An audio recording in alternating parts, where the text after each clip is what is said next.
How nice was it to have Eric Kohler back playing 11-on-11? It's great. It feels like another day. We're getting another guy back. And what I was impressed with Eric, he actually went both practices today. He went this morning and this evening, as did Travis Feeney, although he's non-contact. So we're kind of working our way back. As bad as it was early on in camp, we're doing pretty good right now. Are Tatogi and Kohler, are they ahead of schedule than you thought they'd be? We didn't know.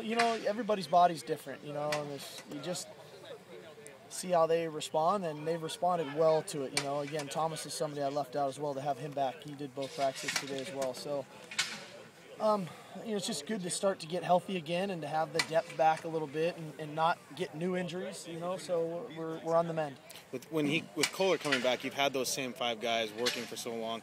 Do you just rush him back in? Do you find ways to put him back in, and how does that work? We've been finding ways to get him back in. The reality of it is, I don't know if we're going to be in total shape enough with those guys, with Tanagawa, with Ato, with Dexter, with Kohler to play just 5 guys. I think we have to prepare ourselves early in the season to play more than 5, 7 to potentially 8 guys, and that's what we've been working on here since really Colin came back, and then now with Eric coming back today. So we're preparing ourselves for that, and you saw a bunch of the team period today. We took Drew out and played Eric at center. So we're just preparing ourselves for the things that come up. I feel like our offensive line has had a nice training camp up until this point.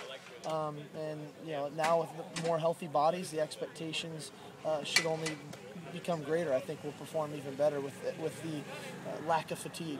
We could put Kohler in at probably half the positions. Just about. And that's what's great to have a guy who's played tackle and now slid inside, is playing some guard, and we're working him at center for those very reasons, that we can really slot him in anywhere.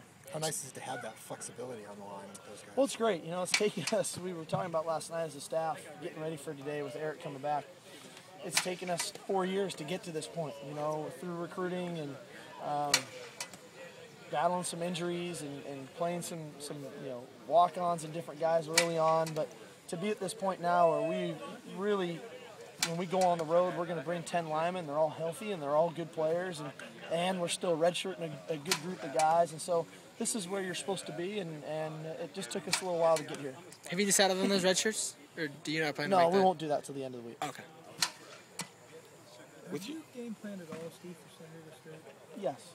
With the team? We've just started sprinkling in here the last day and a half of starting to look at them. They don't know it, but they're already running the stuff that's in the game plan. They'll get that this Saturday, but basically everything we're going to run is in. So is Eric going to play the first game? Yes. And have you decided where he's going to play on the line, or is that to be determined? Not yet. Rocky Long kind of said the thing about never punting inside the 50-yard line. When you game plan for them, do you think about that at all, or how do you, as an opposing coach? I don't know if we've ever punted inside the 50, so yeah. I don't. Maybe he got a lot of pub for that. Yeah.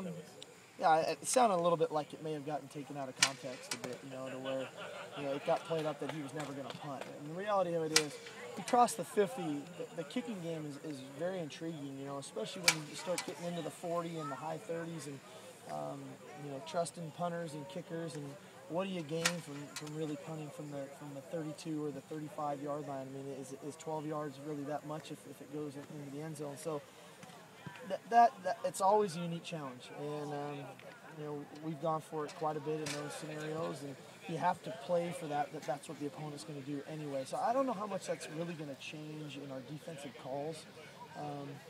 The one thing it can lend itself to is, a team's got a 3rd and 9, 3rd and 10 from the 42-yard line, 43-yard line.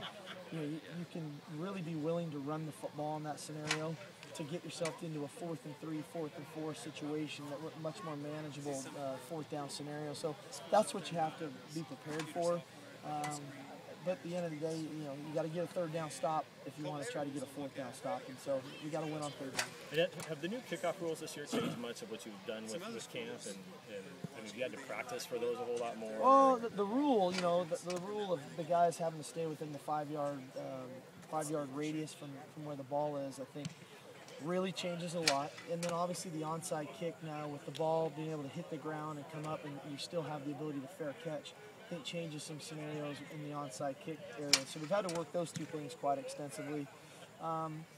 and then the reality of where these balls are going to land on kickoffs, and your willingness to maybe bring them out a ball 3, 4, 5 yards into the end zone, knowing that the cover team didn't get as much of a running head start. So we're coaching some specific areas a little bit differently, but scheme-wise, we're still doing what we're doing, and we've been very good the last couple of years.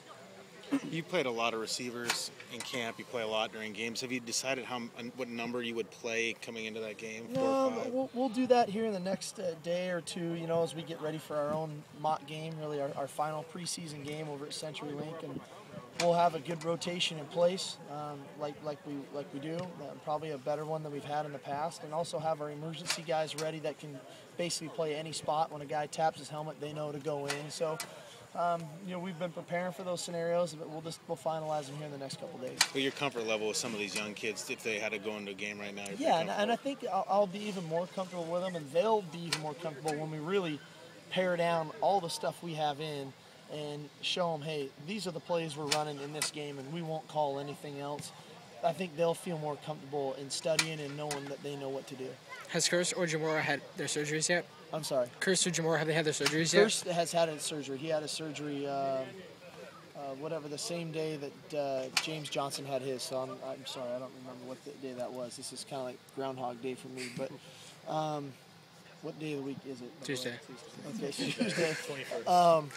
And Jamora and Cooper, not yet. It should be coming up here soon. Can you talk a little bit about the competition and production of Jesse and Bishop so far? It's been great. Those guys, they've played a complete style at the running back position. They're not just limited to, they're scat backs or they're third down backs. They've ran the ball physically with power. We did a lot of the power run game tonight.